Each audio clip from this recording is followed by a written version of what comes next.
Hey guys, tonight we're going to do something simple and stubborn and extremely Roman. We're going to live a day, a single ordinary day, in the life of a Roman road engineer on the Appian Way, just outside Rome. In the year 312 before Christ, I'm the man who measures, argues, marks, checks levels, and then watches other men move more rock than any reasonable person should move before breakfast. And this day matters because this road is not just a road, it's a promise Rome is making to itself about control, speed, supply, and the quiet confidence of getting from here to there in a straight line. So before we begin, take a moment to like the video and subscribe if you enjoy this kind of immersive history. Let me know in the comments where you're tuning in from and what time it is, and especially if you've got connections to roadwork, surveying, construction, engineering, or the military logistics side of things.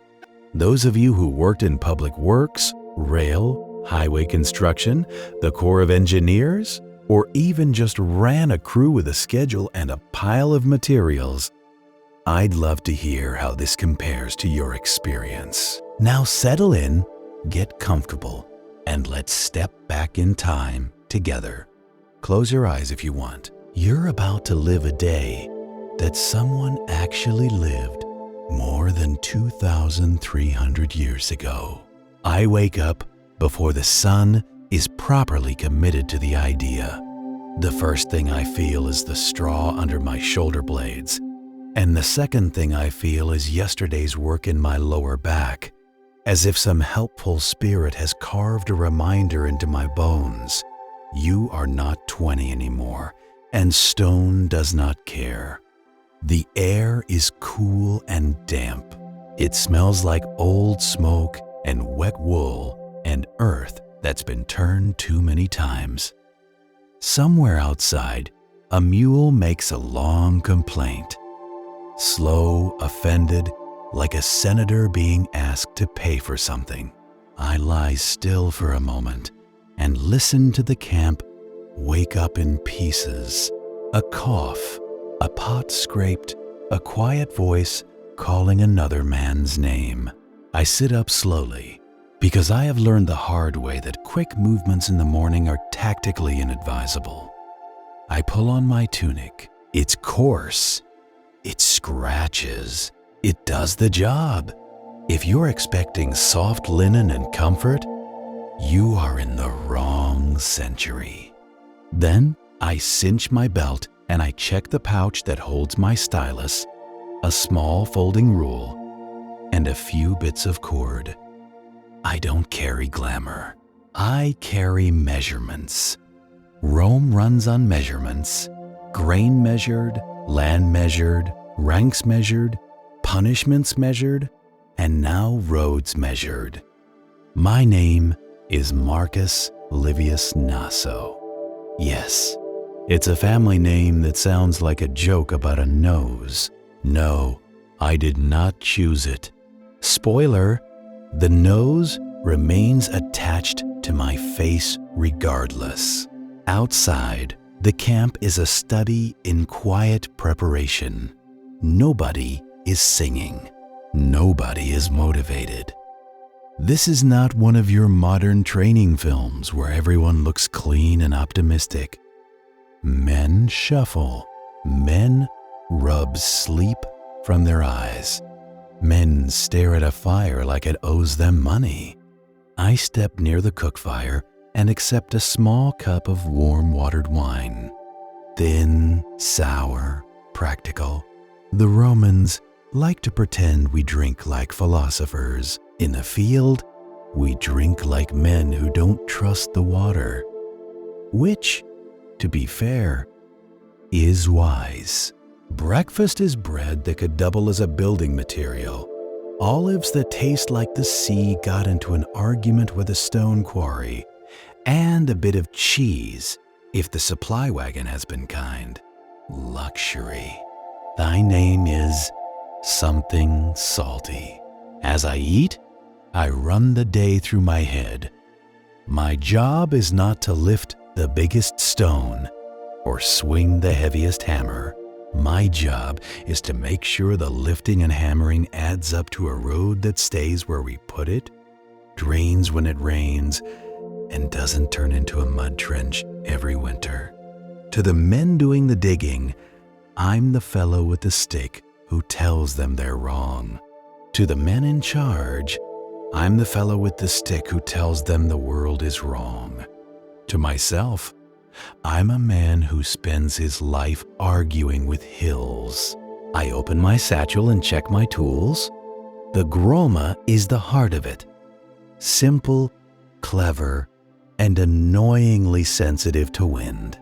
It's a cross on a staff with hanging plumb lines. With it, I can set straight lines and right angles. Your generation will appreciate this. It's precision without electricity, without optics, without anything that hums. Just gravity and patience. I check the plumb bob. I check the chords for fraying. I check my wax tablet for yesterday's notes, small marks for distances, cut depths, stone deliveries, and the places where the ground lies to you. Because the ground lies. It looks firm. Then it turns to sponge. It looks dry. Then you hit a wet seam. It looks level. Then your ditch starts running uphill like it has ambition. By the time the sun clears the horizon, we're walking the line. I move at the front with 2 assistants, young men learning to read the land the way an old sailor reads the sea. One carries stakes. One carries the groma. They both carry the look of men who thought engineering meant fewer blisters. Spoiler, it does not. We reach yesterday's endpoint, where the work stopped because the light failed, and because even Romans eventually get tired. The corridor is cleared wider than the finished road will be. Trees and brush have been cut back. Stumps have been dealt with in the Roman manner. Violence, fire, and persistence. I stand still, let my eyes take it in, and then I listen. Stonework has a sound. Gravel being spread has a sound. A pick biting soil has a sound. And when something is wrong, when a layer is too wet, when a stone is loose, there's a different sound. A hollow, disappointed thud. Like a man knocking on a door and realizing nobody's home. We begin with the line. Always the line. A road is a decision. A road says, we are going this way. It is the opposite of wandering. The Appian Way is being built under the authority of Appius Claudius Caecus, the censor. That title may sound like a man who bans rude jokes. In reality, a censor is a public official with power over the census, public morals, and, most relevant to my sore feet, public works. Appius is pushing this road hard because Rome is in a struggle in the south, and roads are how you move men, animals, grain, timber, and messages without pleading with the weather. And let me say this plainly for context, because history deserves it. Rome's roads are not built for poetry. They're built for administration, commerce, and war. When I talk about military movement, I'm doing it as historical documentation, explaining what the road enables, not celebrating suffering. The road is a tool. Tools can feed people, and tools can harm people. The past is full of both. I set the groma. I wait for the plumb lines to stop dancing. Wind is the enemy of accurate measurement. Wind, and people who think close enough, is a philosophy. I sight along the line of stakes. Straight. Good. Then I shift slightly and check again. Straight is not a feeling. Straight is a fact you confirm, and then confirm again, and then confirm once more, because someone will inevitably bump the instrument with an elbow and pretend it wasn't them. I mark where the next section of trench should be cut. The trench, our foundation cut, must be deep enough to reach stable ground. The Romans call the overall road structure by layers that any practical man understands, even if the names change. We dig, we lay big stones or rubble. We pack smaller stone, we top it with tighter material. Then we set the surface stones, basalt where we can get it, so wagons don't sink and feet don't drown in mud. If you've ever watched a highway crew build up sub-base and base course, you're already nodding. Different century, same logic. The earth moves. You resist it with layers. We walk to a point where yesterday's trench hit a patch of ground that looked fine but holds water like a miser holds coins. The men have already started bailing it out with buckets and curses. I crouch and touch the bottom with my fingertips. Cold, slick mud, not ideal. I scrape a little and smell it, earthy, stagnant. The kind of smell that tells you water wants to live here permanently. I stand and call over the foreman of the digging gang, Publius, a man with forearms like carved wood and a temperament like a dull chisel. He squints into the trench, then at me. It will dry, his eyes say. I shake my head. It will not, my face says back. We don't argue loudly. Rome is full of loud arguments already. We do the quieter kind, the kind where decisions get made. I order the ditch line widened and deepened here, and I tell Publius we'll raise the roadbed slightly through this stretch. More rubble, more compacting, more time, which means more grumbling. But here's the thing. If you build a road that turns to soup, you'll pay for it forever. Better to pay once, now, with sweat. This is the part people don't picture when they hear Roman engineering. They imagine arches and marble and speeches. What they should picture is a man staring at mud with the intensity of a chess player. I walk the ditch line and check the slope. The ditch must fall gently, so water moves away, not too steep, or it scours itself deeper and collapses, not too flat, or it becomes a decorative puddle. I use a simple level, sometimes a frame with a plumb line, sometimes just a practiced eye and a measured rod. There's no magic. There's only method. The compacting begins in earnest once the trench is acceptable. Men lift wooden rammers, thick posts with handles, and bring them down again and again. The rhythm is steady, relentless. Thud, thud, thud. It's like listening to a slow drum line that never gets to the fun part. If you've ever watched men tamp ballast under rail ties, you know the sound. If you've ever served and listened to boots on a drill ground, you know the rhythm. Repetition is not glamorous, but it's how you get a structure that outlasts you.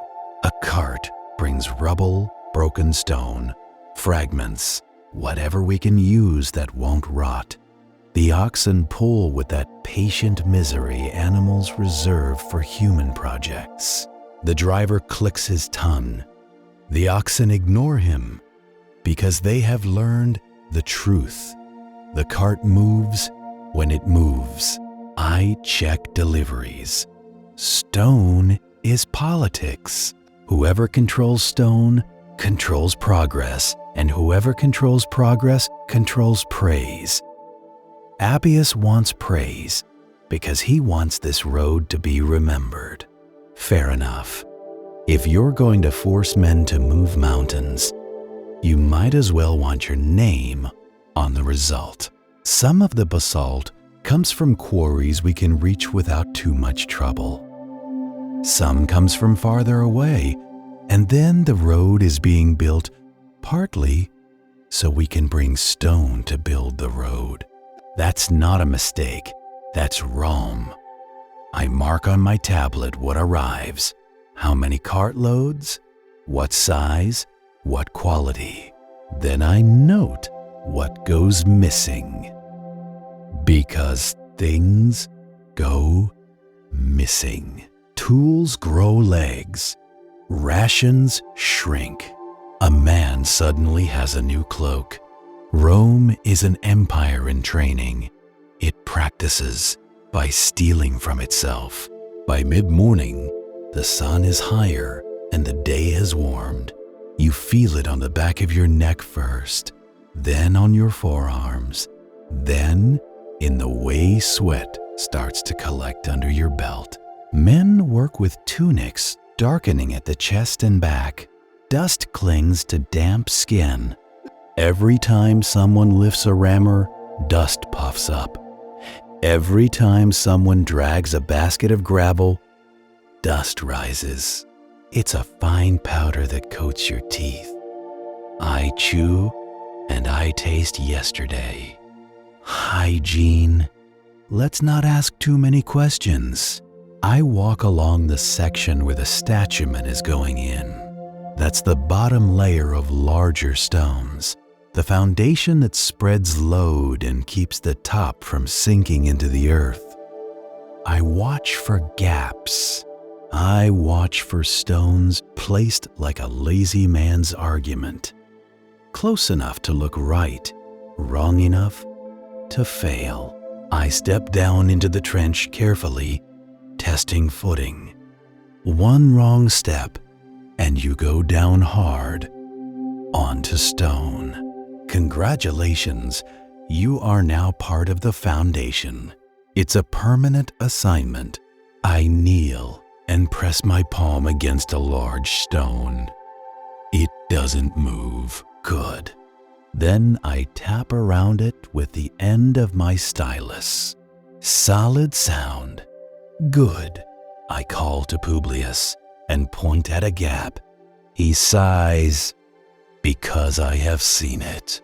He gestures, and a man brings smaller stones to wedge it tight. This is not artistry.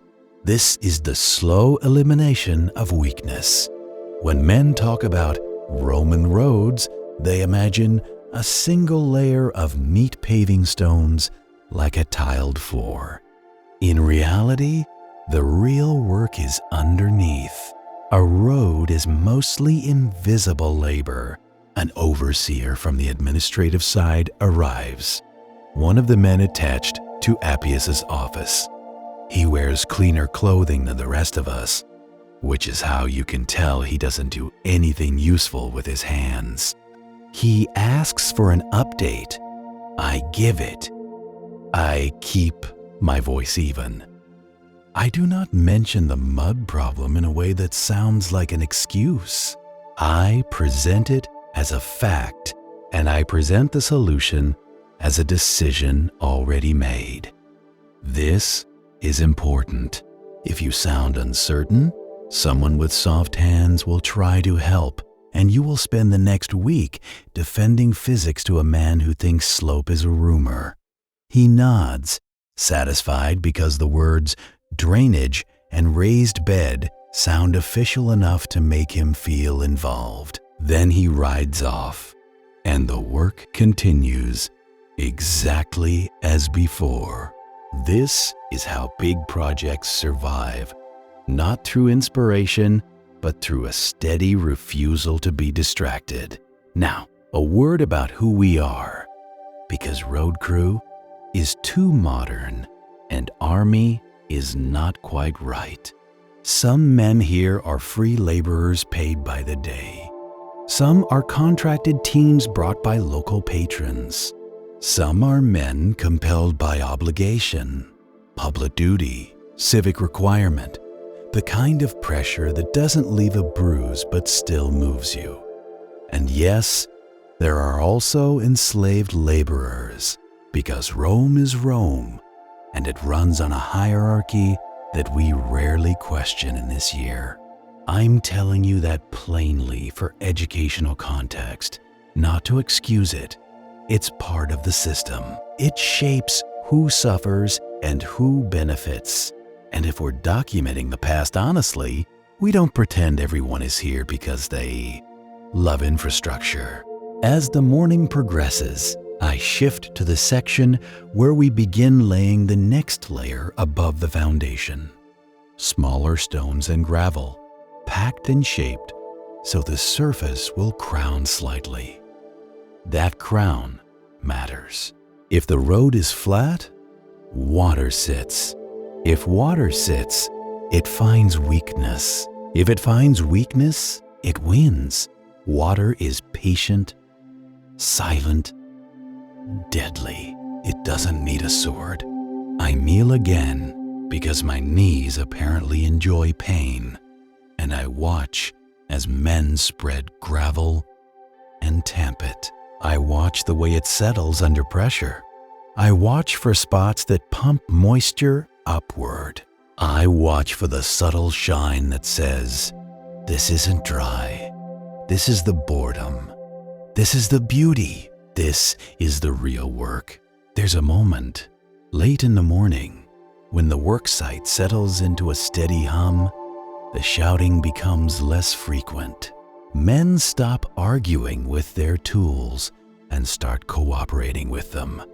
The oxen find a pace. The foremen find a rhythm. Even my mind quiets down, which is rare. And in that quiet, I find myself thinking about the road's purpose again. Appius wants a road to Capua. Straight, reliable, fast. Capua is not a poetic destination. It's strategic. It's a strong city in Campania, and the south is where Rome's attention is fixed right now. We do not talk much about politics here, because politics is above our pay. But the decisions made in the Senate, alliances, campaigns, supply priorities echo down into my trench in the form of deadlines and material shortages. If you've ever worked a job where someone far away changes the plan and you're the one who has to make it happen, you understand the Roman Republic more than you might think. By the time the sun is nearing its higher position, when shadows tuck under objects instead of stretching away, the first real fatigue of the day settles in. It's not dramatic. It's a slow heaviness in the legs, a dryness in the mouth, a grit in the eyes. Men pause to drink. The water is warm now, kept in clay jars wrapped in damp cloth. That damp cloth is a small miracle. Evaporation does more for us than half the speeches in the forum. I step aside and drink. I look at my hands. They're not the hands of a philosopher. They're the hands of a man who draws straight lines and then pays for them physically. And I think, briefly, about home, about my wife Tullia and our small son, who is just old enough to imitate me by drawing lines in dust with a stick. He makes roads for ants. He takes the work very seriously. I don't indulge the thought for long. Work has a way of pulling you back. A shouted question, a cart arriving, a man holding a tool like it's offended him. Publius calls me over. There's a problem with the stone dressing. Some of the larger surface stones we've received are irregular, not squared enough on the edge. If we set them as they are, the joints will be wide, and wide joints mean shifting stones. Shifting stones mean broken ankles, broken wheels, and complaints that arrive in the form of official letters. I walk over and inspect the stones. He's right, they're usable, but they need more work. More hammering, more chipping, more time. The story of my life. I assign a small team to dressing, shaping those stones. It's skilled work, not sculptor's work, but practical geometry. You strike at the right angle. You read the fracture. You aim for a flat face and a firm edge.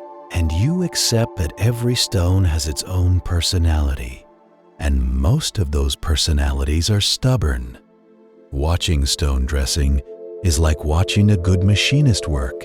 Measured, economical, a little contemptuous of sloppy effort. I like those men. They don't talk much. They make the world fit. Now, as we approach the end of this first stretch of the day, I'm going to stop us at a natural point, before the midday meal, before the work shifts into its hotter, harsher phase. Because the truth is, the morning is the planning and the foundation. The afternoon is where your plan meets heat, fatigue, and human error. And human error always shows up for work. By the time the sun is properly overhead, the day has turned blunt. The light is no longer flattering. It's inspection lighting. It shows every flaw in a stone and every stain on a tunic. It also shows every mistake that's about to happen if I let men work at full pace without water and a pause. So I call for a break, not a generous one, a sensible one. Rome does not do generous breaks. Rome does enough to keep the machine running. I step toward the shade, such as it is, cast by a stacked pile of stone and a cart turned just so. Shade in Italy at midday is less a place than a concept. Congratulations, I'm now 10% cooler and 90% dustier. I drink carefully, warm water, faint clay taste, still better than the alternative.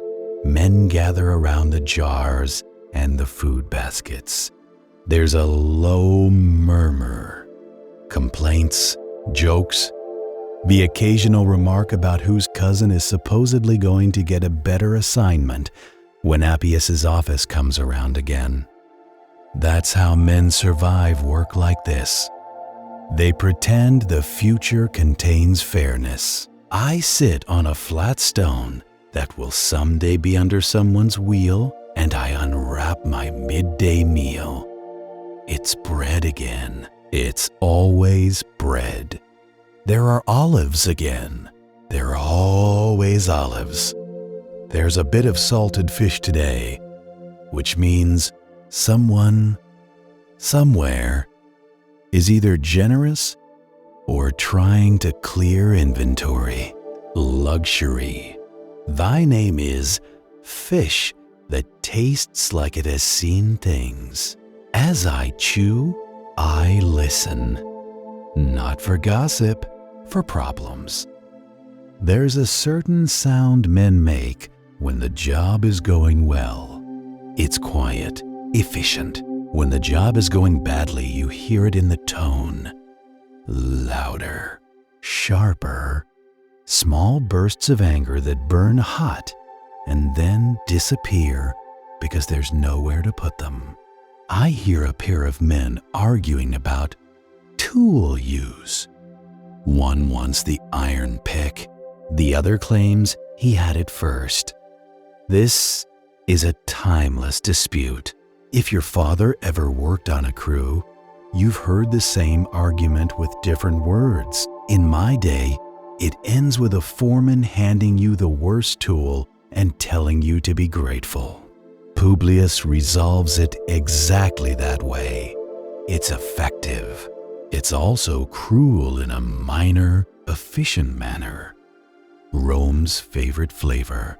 I use the break to check my notes because midday is when plans either stay plans or become fantasies. On my wax tablet, I mark the length of completed foundation, the quantity of gravel packed, and the number of dressed stones, ready for setting later. I also mark a small symbol for the wet seam, my private warning, the way a sailor might mark reefs. This is where I'll give you a quick historical aside, because I can almost hear someone in the audience thinking, all this for a road? Yes, all this for a road. In the year 312 before Christ, Rome is still a republic, still fighting for dominance in Italy. The Samnite Wars are not polite affairs. They are the sort of grinding regional conflicts where the difference between victory and humiliation can come down to whether your supplies arrive on time. Roads are logistics. Logistics is strategy. Strategy is survival. And I'm describing this as historical context, documenting what roads enabled rather than glorifying war. The men who bleed are not abstractions. They are men like the ones eating bread beside me right now. A man named Gaius, one of the stone dressers, sits near me and chews slowly. He's older than most on the crew. His hands are thick, scarred, and very sure of themselves. He tells me, in the same tone someone might describe a fence post, that the basalt shipment is inconsistent. He's right. Some blocks are fine-grained and strong. Some have flaws, little cracks that will spread when a cartwheel strikes them a few thousand times. He suggests we reserve the best stones for the center line, where loads are greatest, and use lesser stones on the edges, where foot traffic dominates. It's a practical solution. It's also a reminder that good engineering is often the art of compromise with limited materials. I nod, and I tell him we'll do exactly that. He grunts, satisfied. That is as close as he comes to praise. Midday is also when the body complains in earnest. My shoulders stiffen from the constant bending and pointing. My feet feel swollen in sandals that were never designed for standing on broken stone. There's a small cut on my knuckle that I didn't notice earlier because I was busy being useful. Now it stings because the day has time to be petty. I take a sip of watered wine again. It's not for pleasure, it's for function. It's also for morale, which is a function people pretend doesn't matter until it fails. If you served, you know morale isn't a speech. It's hot coffee, it's dry socks. It's the sense that someone noticed you're carrying too much. In this camp, morale is an extra olive. The break ends the way all breaks end. Not with enthusiasm, but with acceptance. Men rise slowly. Joints crack, someone spits, someone ties a sandal strap tighter. Tools are lifted like old arguments. I stand, roll my shoulders, and walk back toward the line where we'll start placing the first proper paving stones on a short test section. We do this sometimes. Set a few stones, see how the crown holds, see if the bedding layer compacts evenly under the stone. A road is not built only by following rules. It's built by noticing what the ground actually does. We start with the edge. Always the edge. The curbstones define the road's boundaries and help hold the interior paving in place. In later centuries, you'll see more formal curbs and sidewalks in some places, but for us, the idea is the same. Define the structure so it behaves. Two men lever a heavy block into position. Another man uses smaller stones and packed fines to seat it. I crouch and sight along the line. Straight, good. Level, good. Slight fall to the ditch, good. I nod once. That nod travels down the crew like permission to continue living. Now we set a few surface blocks. These are the stones people will actually see. These are the stones that get the credit, which is unfair, but that's life. A man taps a block with a wooden mallet, adjusting it a finger's width at a time. The sound is solid. That's what I want, not a hollow clack, solid. I run my hand along the joint. Too wide and wheels will catch. Too narrow and it's hard to seat properly without cracking edges. We aim for tight joints with fine fill. Not perfection. Serviceable? Perfection is for statues. Roads are for reality. We work like this for a while. Set, check, adjust. Set again. The rhythm is different from tamping. It's quieter, more deliberate. This is skilled placement, not brute force. And here's where the afternoon begins to show its character. Heat makes men sloppy. Heat makes tempers short. Heat makes the body demand shortcuts. A young worker, Lucius, new to the crew, tries to rush a stone into place without proper bedding. I see it before it's seated. I hear it in the sound. I stop him with a raised hand. I don't shout. Shouting is for people who lack authority. I simply say, lift it. He hesitates. He hopes I didn't notice. I noticed. He lifts it, and there it is. An uneven bed, a small pocket that will settle later and turn the stone into a wobbling hazard.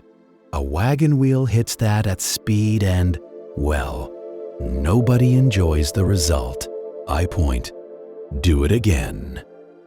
He does it again. That's engineering. Repeating yourself until the world agrees. A brief engagement pause, because I know who's listening. Those of you who spent years on job sites, in municipal works, in highway maintenance, or in any trade where do it again is the difference between a structure that lasts and one that fails. How familiar does this feel? I genuinely like to hear your stories in the comments, especially the ones about the young fellow who tried to rush something and learned a lesson without anyone getting hurt. Now, back to the heat.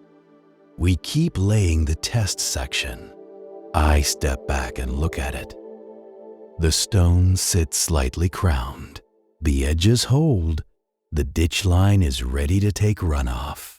It looks competent.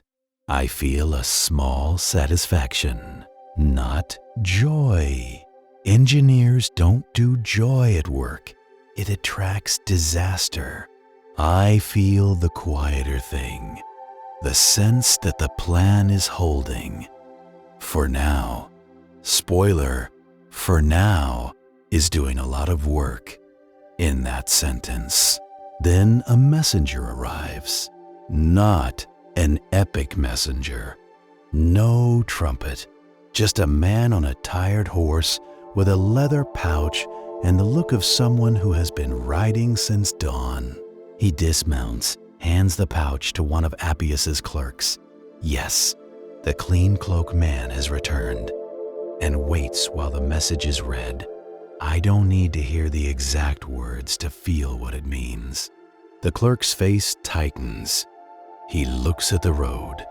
He looks at me. He is doing that calculation. Administrators love. Can we demand more output without changing inputs? He walks over.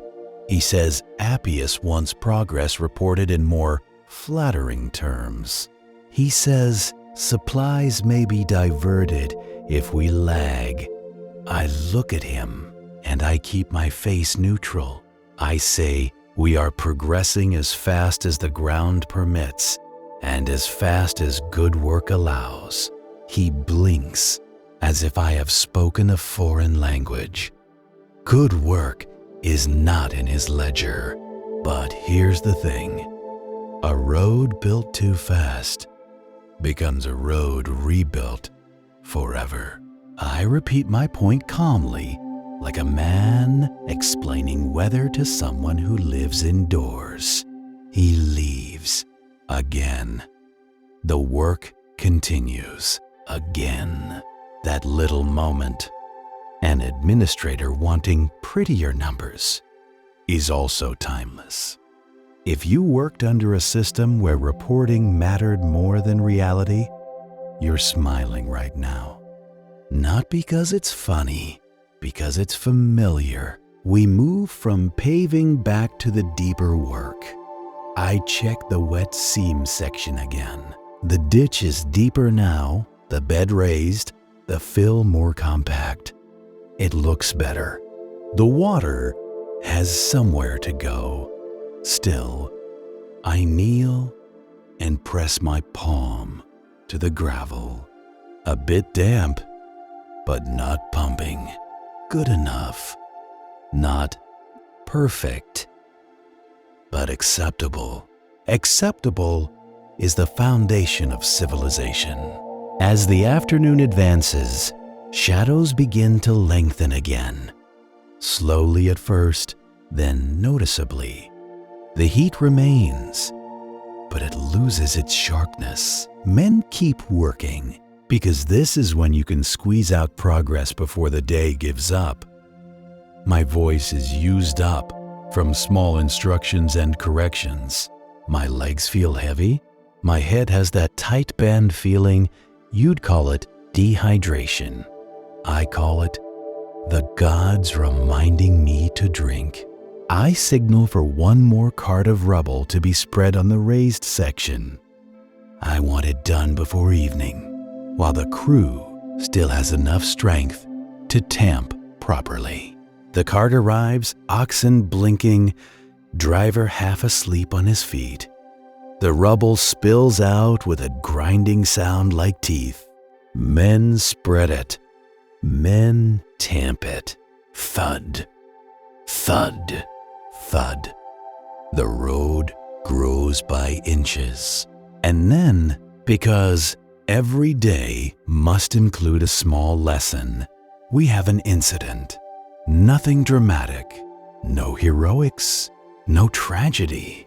Just a reminder that stone is indifferent. A man slips on loose gravel near the trench edge. He catches himself, but his ankle twists.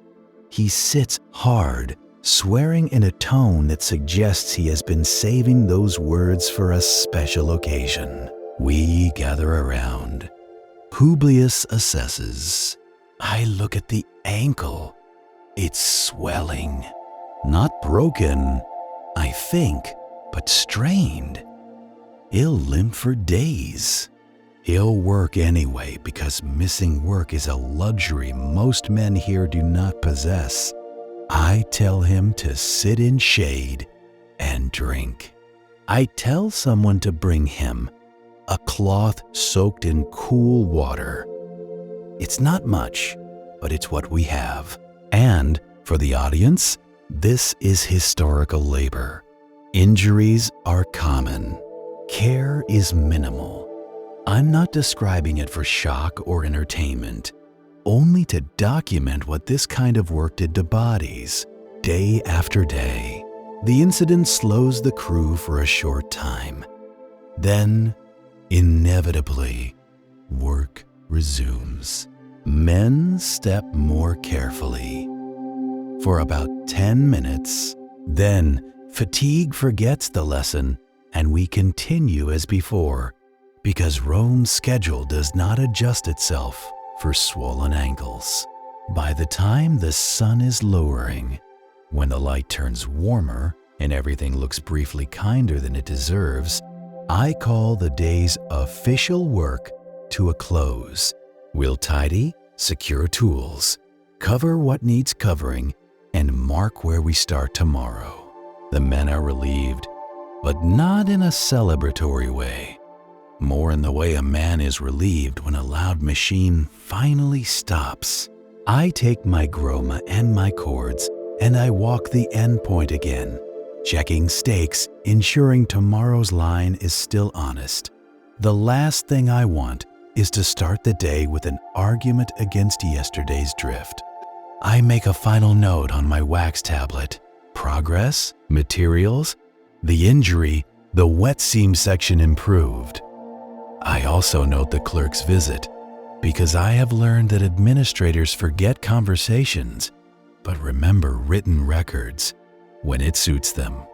Then I exhale, quietly, not theatrically, just a small release of a man who has spent the day holding the line against mud, heat, and human impatience. I walk back to camp the way I walk everywhere by the end of a day like this. Slowly, with my mind already halfway asleep and my body still pretending it has a vote. My sandals scrape over grit. My calves feel tight. My lower back has moved past complaint and into a sort of resigned philosophy. Behind me, men drift in small groups, talking just enough to keep each other awake. Tools clink. A rammer thuds onto the ground near a supply pile with a sound like a final word in an argument. The air is softer now. The sun is low, and the heat releases its grip on the land. The dust settles. The world becomes, briefly, more forgiving. As I approach the fire, I smell supper before I see it. Smoke, barley, and something fatty. Maybe a bit of pork if we're lucky. Maybe just the pot remembering pork from a previous life. Men drop their loads and roll shoulders. A few stretch hamstrings the way old soldiers do when they've learned their bodies will betray them if not negotiated with. I set my satchel down and take out my tools, not because I enjoy tidying, but because tomorrow I'll be grateful I did. I wrap the groma carefully. If it gets knocked or warped, the line suffers. And if the line suffers, I suffer. It's a simple chain of misery. Then I go to wash. Wash is an ambitious word. There's a shallow basin, a jug of water, and a cloth that looks like it's done more work than half the men here. I pour water over my hands. It runs brown. I scrub. It runs brown again. I scrub again. It runs slightly less brown. progress. Rome is built on this kind of incremental victory. I splash my face. The water is cool enough to feel like mercy. I wipe my neck and forearms, where sweat has dried into salt and dust. Next time you run hot water for a shower without thinking, must be nice. Truly, peak luxury. Supper is served when the pot stops pretending and starts delivering. We eat sitting on stones, logs, overturned baskets, anything that holds a tired man above the ground. The meal is thick porridge, pulse we call it, with bits of onion and herbs if someone had them, and a small portion of meat shared out carefully if it exists at all. There's a rhythm to communal eating that doesn't require friendliness. Men sit, men chew, men stare into the fire. Occasionally, a joke surfaces, dry as the bread. Someone remarks that Appius wants the road straight enough to shoot an arrow to Capua. Another man replies that if Appius wants that, he should come tamp gravel for an hour and see how straight his opinions remain. A few men laugh, quietly, respectfully, the kind of laughter that doesn't waste energy. I eat slowly, not because I'm savoring it, because my body is tired enough that even chewing feels like labor, and I'm not interested in another task. As I eat, I think about the day's work in the way a craftsman does, reviewing it, not romantically, but practically. Where did we lose time? Where did we gain it? Where might tomorrow betray us? The wet seam bothers me. It's better, but water doesn't give up. Water waits. The ditch line must be kept clear, and the raised bed must be packed tighter than the men think necessary. I will insist on it. They will complain. We will do it anyway. This is also a good time to note something for the record, because it matters for understanding Rome, not for judging it from a distance. Much of our labor system is built on compulsion and inequality. Free men work beside men who have no choice. We call it normal. We rarely examine it. That's not endorsement. It's documentation of how the Republic functions in this era, and it explains why a road like this can be built at all. History is often impressive and uncomfortable at the same time. That's the truth. After supper, there's a small window where men are not yet asleep, but no longer working. This is when stories come out, if they're going to. Publius talks with a few of the older laborers about a past campaign. Nothing dramatic, just the kind of matter-of-fact recollection men share when they've seen enough hardship that they don't decorate it. A march through rough country, bad food, feet blistered raw, orders that made sense only to the man giving them. I don't intrude, but I listen. Not because I want entertainment, but because the road and the army are tied together. These men know what movement costs. They understand why this road matters in a way that a senator never will. If you served, if you marched, if you moved equipment, if you lived by supply lines, you'll recognize the tone. It's not pride, it's memory. And it's often quiet. A younger man, Lucius again, the one I made lift the stone, sits a little apart, sharpening an iron tool with a stone. The scraping sound is steady. He keeps his eyes down. I can tell he's embarrassed about earlier. And that's good. Embarrassment is cheaper than injury. I walk over and sit nearby without making a production of it. I watch his hands. He's learning. I tell him, quietly, that the road doesn't care how tired he is. The road will either hold or it won't. And if it fails, it won't fail in front of him with a warning. It will fail under someone else later. Some traveler, some cart driver, some messenger who doesn't deserve the surprise. He nods. He keeps sharpening.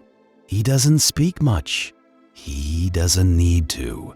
This is where the day becomes personal again. I think of my wife, Tulia. I think of my son and the way he draws lines in dust. I wonder if he'll grow into a man who builds things, or a man who orders others to build things. Rome needs both, but I know which life is harder on the body. I also think of Appius himself, Appius Claudius Caecus. The man is ambitious. He's pushing a road and an aqueduct in the same period, and that tells you everything about how he wants to be remembered. Some sources say he becomes blind later. Caecus, the blind. Whether he is blind now, I don't know. What I know is that his vision for Rome is very clear, and like most visions held by powerful men, it is carried on the backs of people who will never have statues. I don't resent it in a dramatic way. Resentment is energy, and I spend my energy on slope and stone. Still, I notice. Now, another engagement pause, because this is the kind of audience that understands work and understands the gap between plans and reality. Those of you who lived through the big building decades, the post-war rebuilding, the highway expansions, the era when America and Europe seemed to pour concrete like it was a national pastime, what do you remember about how those projects felt on the ground level? Not the speeches, the actual work, the crews, the machinery, the long days. If you've got stories, I'd be honored if you shared them below. Back here in 312 before Christ, our machinery is leverage, rope, oxen, and human stubbornness. But the feeling of a project bigger than any one man, that part is familiar. As the evening deepens, men peel away from the fire, one by one, like sparks drifting off and vanishing. A few linger, not because they're energetic, but because sleep is complicated when your muscles are still vibrating from labor. I check the tool stacks once more. I know it's obsessive, but tools are expensive, and tomorrow's schedule is merciless. I make sure the chisels are gathered. I make sure the cords are coiled. I make sure the stakes are piled where they won't be tripped over in the dark. Then I step into my own small sleeping space, more a corner with a room. The smell inside is familiar. Wool, smoke, old sweat, earth. The oil lamp burns low. I light it just enough to see what I'm doing, because lamp oil is not free, and neither is attention. I remove my belt slowly, because my body has decided anything fast is suspicious. I flex my toes. I rub a sore spot on my heel where the sandal strap has been rubbing all day. It's tender. It will be worse tomorrow. That's how these things work. I lie down. and the straw creaks. The lamp flickers. Somewhere outside, a man coughs. Another man mutters in his sleep, already rehearsing tomorrow's complaints. I stare at the ceiling, rough wood, smoke-stained, and I think about the road again. The straightness, the drainage, the stones that will outlast us, the men whose names will not, in 6 months, in a year, in a decade, this road will be a fact of life. People will walk it without thinking. Soldiers will march. Merchants will haul goods. Messengers will ride hard. A boy like my son might stand on it someday and feel, under his feet, the solid result of thousands of ordinary days like mine. I don't know that with certainty. I only suspect it. I am, after all, a man who spends his life betting that careful work now prevents chaos later. And then my thoughts slow. The day drains out of me the way water drains into a ditch. If the ditch is properly cut, part 3 ends here, with the camp quieting and my body finally conceding that sleep is not optional. In part 4, we'll finish the night, the last reflections, the way dawn begins again, and the small, calm understanding that tomorrow will be the same. And that's exactly how Rome gets built. #end of part. The lamp burns down to a thin, stubborn flame, and I watch it the way a tired man watches any small light, half grateful, half annoyed that it's still demanding attention. I pinch the wick down a little, careful not to spill oil. The smell is sharp and familiar. Then I lie back and let darkness do its work. Sleep doesn't arrive like a curtain dropping. Not for me. It comes in stages.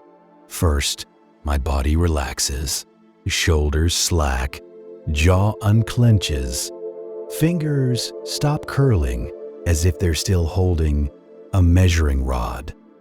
Then my thoughts loosen and begin drifting, no longer lining themselves up like stakes on a straight road. I hear the camp at night, a distant murmur, a hoarse, shifting weight, a soft clink of something metal, maybe a tool, maybe a man's belt buckle. Somewhere beyond, out in the fields, a dog barks once, then decides it's not worth continuing. There's a moment in the night when the mind, if it's inclined, starts doing accounting. Not coin accounting, human accounting. I think of the injured man's ankle. I think of Lucius lifting that stone back out and learning the quiet lesson. I think of Gaius and his careful eye for cracks in basalt. I think of Publius, who manages men the way I manage slopes, by constant adjustment, pressure where it's needed, and an acceptance that nothing stays perfect for long. And I think of Appius, far away in the city, probably not thinking about any of us at all. He's thinking about outcomes, about reputation, about the Senate, about the Samnites, about the kind of Rome he wants to leave behind. That's how power works. It doesn't usually look down, it looks forward. My eyelids grow heavy, and then, without ceremony, I'm gone. Not for long. Night has its own schedule. I wake once, briefly, to a sound outside. Footsteps. A man shifting in the gravel. A quiet exchange. 2 voices. Low, probably a watch rotation, or someone stepping out to relieve himself. At a distance, that suggests he still values dignity. I don't get up. I've learned that curiosity is expensive at 2 in the morning. I lie still and let the sound fade. The camp returns to its soft, breathing silence. If you've ever slept near machinery, or in a barracks, or on a ship where the world is never fully quiet, you know this kind of sleep. It's not delicate, it's practical. It's the body taking what it can. Eventually, the night begins to change. Not with a sudden brightness. With a shift in air, the cold deepens right before dawn. The ground gives up the heat it stored during the day, and the chill creeps into the shelter. I pull my cloak tighter. The wool smells like smoke and sweat. It scratches my neck. It's also the reason I'm not shivering. Luxury. Thy name is a cloak that mostly works. I listen again. The camp is still, but not completely. There's a faint rustle, someone stirring coals. Someone coughing in the way men cough when they've spent a lifetime around dust and smoke. My bladder reminds me I am alive. I sit up slowly, again with that tactically careful movement, and swing my feet to the floor. Outside, the sky is still dark, but not black. There's a hint of gray in the east, like ash spread thin. The air smells damp. The ground underfoot is cold and gritty. I walk a short distance away from the shelters, because even in a work camp, a man tries to maintain some boundaries. Rome builds roads. It also builds small traditions of privacy, where possible. When I return, the cook fire is being coaxed back to life. A few men crouch near it, blowing gently, feeding it small sticks until it remembers it is supposed to be fire. There's a kind of discipline in that too, bringing warmth out of cold ash. I take the offered cup of thin, warm wine again. It tastes the same as yesterday, which means it does its job. My body feels stiff, as if someone replaced my joints with dry wood overnight. I roll my shoulders, flex my fingers, and feel the familiar ache settle into place, like an old coworker showing up early. And then my mind does what it always does at dawn. It returns to the work. I picture the ditch line, the wet seam, the test paving section, the stakes at the end point. I think about where to assign men first, so we gain momentum before heat returns. This is how you manage a crew without shouting. You plan enough that the day runs forward on its own. We don't have clocks the way you do. Not in a work camp like this. Time is light, and hunger, and how long shadows stretch. The first birds begin making noise, as if they've been paid to announce the day. Men start standing, stretching, tying belts, adjusting sandal straps. Tools get lifted. The groma comes out of its wrap. I step out to the corridor again, because even at dawn, the road is there. It waits. It doesn't care that I slept. It doesn't care that I'm tired. In a strange way, that's comforting. The work is honest. It asks what it asks, and it gives what it gives. I stand at the end point where we stopped yesterday and look down the line, straight for now. I walk to the wet seam and see the ditch holding its shallow trickle. Good. I press the gravel with my boot, firm enough. We'll add more fill and tamp again today. We will keep persuading the earth to behave. I check the test paving section. The stones are still seated. no shifting overnight. That's a small victory, quiet, invisible, real. And as the sun starts lifting, I feel that familiar blend of fatigue and purpose. Not romance, not pride in the loud sense, something steadier. This is how Rome becomes Rome, not in speeches, not in triumphs, in repetition, in straight lines, in ditches that drain, in stones set properly because someone insisted again and again that good enough must actually be good. Now, that's the end of the day we came to live, because in truth, the next day is already beginning, and it will look remarkably like the one before it. I return to camp briefly to take one more bite of bread, tighten my belt, and settle my tools. Then I step back to the line with the crew, ready to argue with mud and gravity all over again. Before we close, I want to leave you with something simple. Somewhere, centuries from now, people will travel on roads without thinking about the men who measured them, drained them, packed them, and set their stones. They'll complain about bumps and delays as if the world owes them smooth passage. They won't be wrong to want comfort, but they also won't know what it cost. And that's the nature of good infrastructure. When it works, it disappears into normal life. When it fails, everyone suddenly remembers it exists. I lie down again when I can, when the day finally ends for real, not just on paper. I pull the cloak up. I listen to the quiet settle. I think about Talia and my son. I think about the road. I think about tomorrow. And then I let the thoughts thin out, like smoke fading into the night air. I don't know my name will be remembered. It probably won't. Appius's name will be carved into memory, and the road will carry it.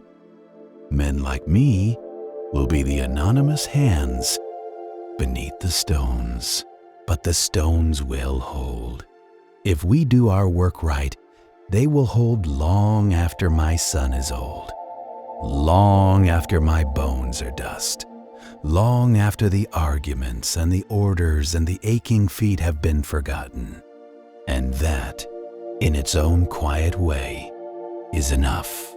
If tonight's glimpse into the early Roman Republic brought back memories, whether your own from hard work, military service, or the long building decades, or stories your father told you about making do and doing things right, I'd be honored if you shared them in the comments. Your generation holds history that isn't always written down, and it matters. Now, rest well.